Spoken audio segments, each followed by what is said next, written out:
चलो तो थोड़ी सर्किट डिटेल मैं आपको दे देता हूँ। तो ये जो है मैंने ये वाली जो आप देख रहे हो एलईडी की 2 लेग्स, ये प्लस है जो कि मैंने साथ में कनेक्ट किया और इससे मैंने एक वायर कनेक्ट कर लिया। और ये जो साइड वाली 2 लेग देख रहे हो एलईडीज़ की, ये माइनस है जिससे कि मैंने एक वायर कनेक्ट किया है, दोनों वायर और एक साथ जोड़ दिया है। तो ये वाली जो है प्लस है, ये वाली माइनस है। तो बस इतना ही समझाना था, बहुत सिंपल वायरिंग है। तो चलो वीडियो की ओर आगे बढ़ते हैं।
तो अब आपको क्या करना है, एक सस्ता सा डाटा केबल उठा लेना है और जो डाटा केबल की प्लस वाली वायर है वो प्लस से कनेक्ट करनी है और माइनस वाली वायर माइनस से कनेक्ट करनी है।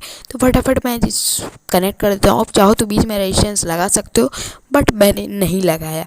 और इसे आप 5 वोल्ट चार्जर से चला सकते हो।